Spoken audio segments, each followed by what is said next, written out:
धुंधड़का द्वारा दिया गया था, जिसमें प्रदेश में, देश में जिस तरीके से लगातार महंगाई केंद्र सरकार द्वारा बढ़ाई जा रही है। पिछले दिनों रसोई गैस के दामों में लगातार हर 4 दिन में वृद्धि की गई है। परसों 25 रुपये बढ़ाए गए हैं। पेट्रोल डीजल की तो कुछ कहो ही मत। जिस तरीके से बुलेट ट्रेन की तरह रफ्तार से महंगाई बढ़ी जा रही है। आज ब्लॉक कांग्रेस कमेटी धुंधड़का ने यहाँ पे रसोई गैस के दामों में बढ़ोतरी को लेके गैस की टंकी को सांकेतिक रूप से यहाँ रख के श्रद्धांजलि देके हमने हमारा विरोध प्रदर्शन किया।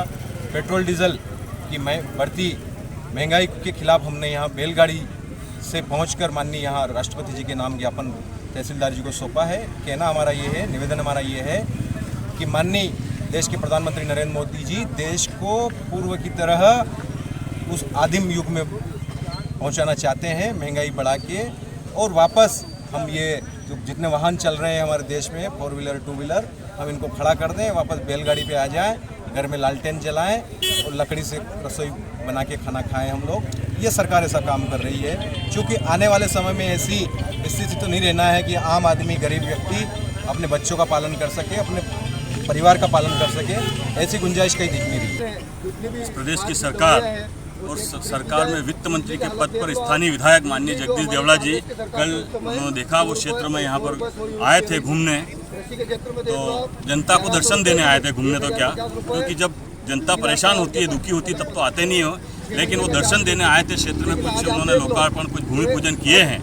लेकिन जिस प्रकार से आपने सवाल किया, निश्चित तौर पर बिल्कुल सही बात है।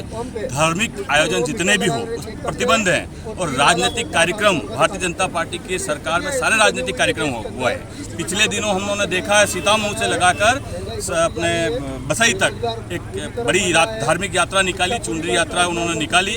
उसमें भी हजारों की संख्या में वहाँ पर लोग इकट्ठे हुए, लेकिन उनके ऊपर कोई कार्रवाई नहीं हुई। और हमारे कांग्रेस के लोग जब छोटा मोटा धरना प्रदर्शन करते हैं, 100-50 लोग इकट्ठे होते हैं, तो उनके ऊपर मुकदमे दर्ज किए जाते हैं। धार्मिक आयोजन अगर किसी प्रकार के हम लोग कर दें तो हमारे ऊपर मुकदमे दर्ज होते हैं। लेकिन ये भारतीय जनता पार्टी की कथनी और करनी जो अलग अलग हैं, वो कहते हैं कुछ और हैं, करते कुछ हैं, इसलिए इस प्रकार के जो है वो कृत्य कर रहे हैं। क्या खास कार्यक्रम था कांग्रेस पार्टी का? कांग्रेस का मुख्य आयोजन तो हमारी क्षेत्रीय समस्याओं को लेकर के था, जो किसानों से जुड़े हुए मुद्दे थे। देश के अंदर लगातार महंगाई बढ़ रही है, ये सारा देश जान रहा है। शिक्षा की स्थिति क्या हो गई है, यह सब जान रहे हैं। हम तो मूल रूप से आज का आंदोलन जो था वो कृषि क्षेत्र से जुड़े हुए मुद्दों को लेकर के था। हमारा किसान जब से भारतीय जनता पार्टी की देश के अंदर सरकार स्थापित हुई है, बर्बाद होता जा रहा है। किसी भी फसल के उचित भाव नहीं मिल रहे हैं। कृषि से जुड़े हुए जो भी संसाधन है, चाहे वो खाद बीज दवाइयाँ हो, 28% GST की उसमें ले रखा है, जबकि 18% GST ली जाती है देश के अंदर दूसरे साधनों पर। तो किसान को पूरी तरह चौपट करने के लिए भारतीय जनता पार्टी काम कर रही है, और इसी तरीके से यदि भारतीय जनता पार्टी काम करती है, आप देख लो मंडियों के अंदर कि किसान यदि 50 किलो यदि लहसुन लेके जाता है तो उसको और ऊपर पैसे देना पड़ता है, क्योंकि वहाँ पर 1500 रुपये तो वो ट्रैक्टर का भाड़ा ही लग जाता है। मतलब 8 ढेर में बोली नहीं लगती है। मंडियों को ख़त्म करने का काम हो रहा है। किसान जाएगा कहाँ?